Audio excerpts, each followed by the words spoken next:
The Golden Throne is failing, and as we know, that could have dire consequences for the Imperium, humanity, even the galaxy. With only a few decades before it goes completely kaput, give or take, as loyal servants of the Emperor and citizens of his Imperium, we must ask ourselves, how can we fix it? What measures must be taken to ensure the Golden Throne remains in working order? The Imperium of man and humanity as a whole exists on a razor's edge. In perfect balance, it must remain stagnant or fall apart. The Dark King is held in check by keeping the corpse of the Emperor imprisoned in his infinite agony and suffering on that ancient eldritch device. And with only the Emperor of mankind, ostensibly, fully knowledgeable on the subject of how it works, it may possibly be a cruel irony of cosmic horror proportions that the one man who could fix it is the one man who is stuck upon it.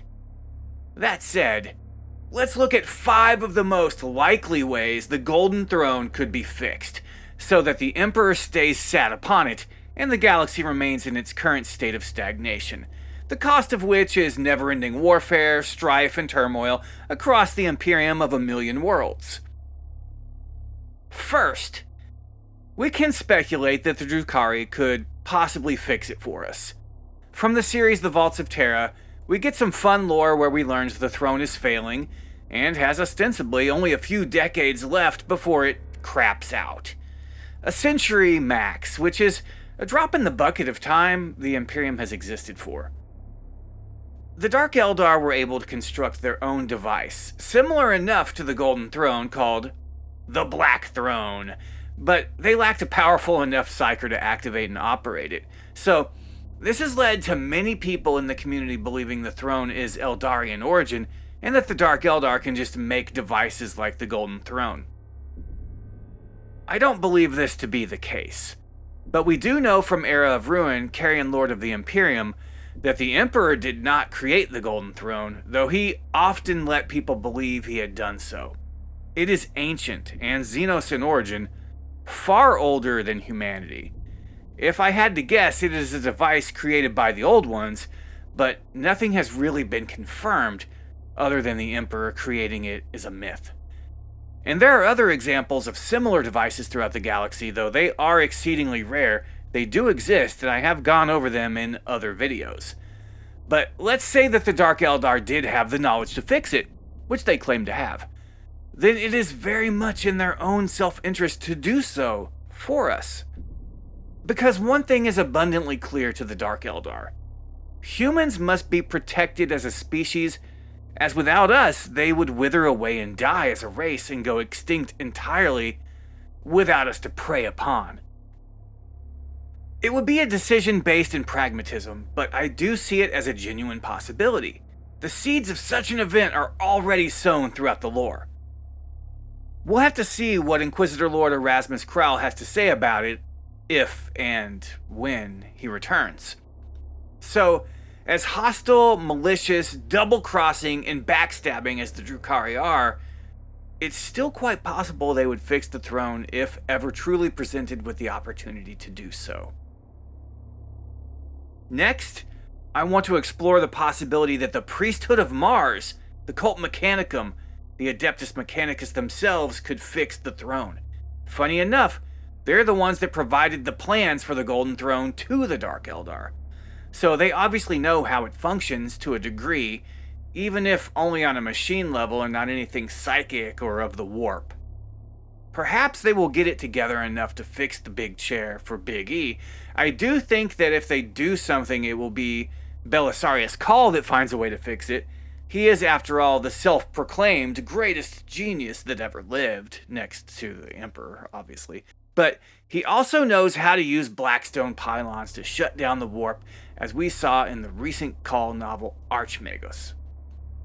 I do think that it could definitely be used to close the warp off around Terra, and that would allow a whole lot of breathing room to make adjustments to the throne. Cawl is all about gathering knowledge and using it to the Imperium's advantage. He isn't a superstitious guy that believes certain knowledge is tainted or heretical. He believes that it is what one does with knowledge, not the knowledge itself, that is good or evil.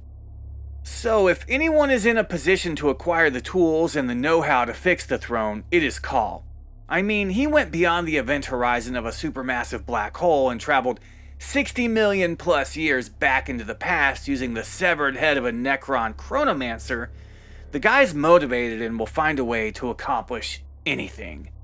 Given that mindset, and the amount of resources he has at his disposal, I would definitely see Call fixing the throne out of anyone.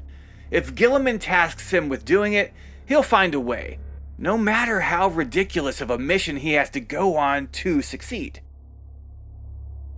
Next up, I want to talk about the Necrons themselves. They're the most technologically advanced race in the galaxy, and they're old enough that they definitely know the truth of the origin of the throne. Even if it was created by the Old Ones, the Necrons would be familiar with the device, but there's also the chance that it was related to the Necrons. I've long thought that the Golden Throne was a piece of the biotransference process the Necrontyr went through when becoming the Necrons. Their souls were removed on an industrial level, and they were uploaded, or at least some of their consciousnesses were, the lords and nobles, into robot bodies. The Catan may have invented the Golden Throne as part of the means through which they devoured the Necrontyr. However, I think it would be interesting if the Necrons tried to fix it for us and fed the thing a Catan shard.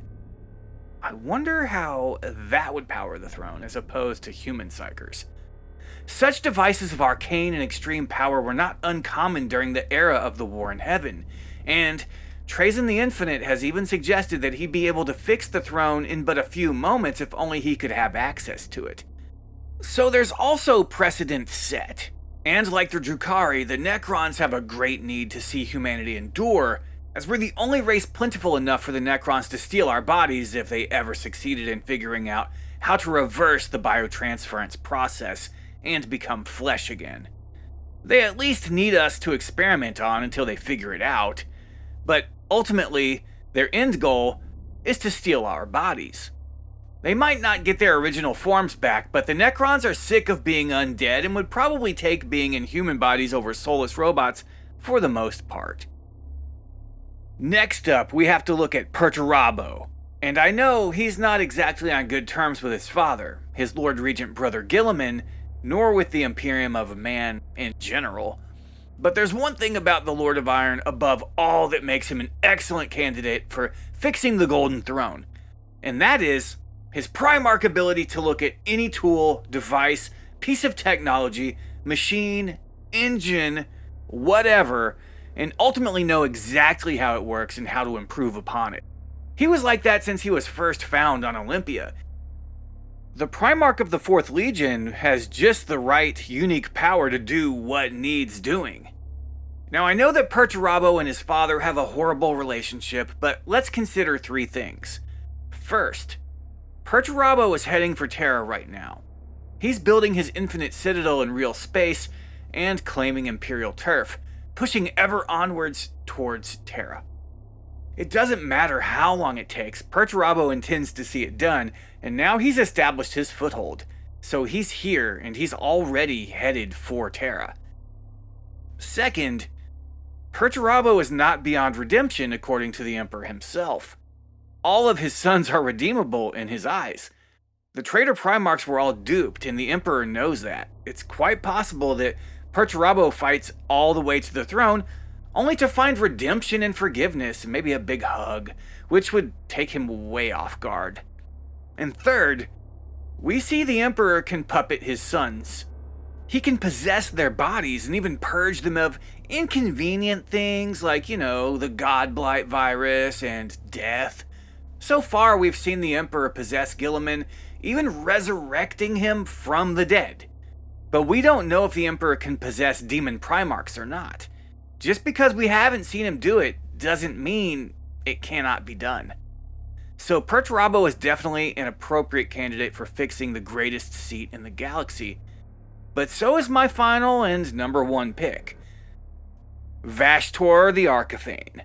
The guy who's described as a minor chaos power that's trying to ascend and get on an equal footing with the big 4 chaos gods. He's the greatest deal maker and arms dealer in the warp and supplies all the demon armies with their war gear. and is the force behind demon engines like Defilers and Soul Grinders. But what Vashtor can do in real space is amazing. He doesn't need the warp to have absolute control of machines. He can freeze armies of Space Marines in place as their power armor refuses to respond, having made a deal with Vashtor. He can speak directly to machine spirits and is extremely persuasive. He knows all the right things to say to any machine to make it putty in his hands. Bolters will refuse to fire at him, often falling apart in the hands of those wielding them. Vashtor would definitely, no matter what its origin actually is, be able to fix the Golden Throne. And if you really think about it, then it might be in his personal interest to do just that as well. Vashtor wants to be the fifth Chaos God to emerge and manifest as such in real space. He may currently be the most senior demon running the etheric dominion of Malevolent Artifice, but his godhood and ascension to the equal of the likes of Nurgle, Tzeentch, Slaanesh, and Khorne is not set in stone yet.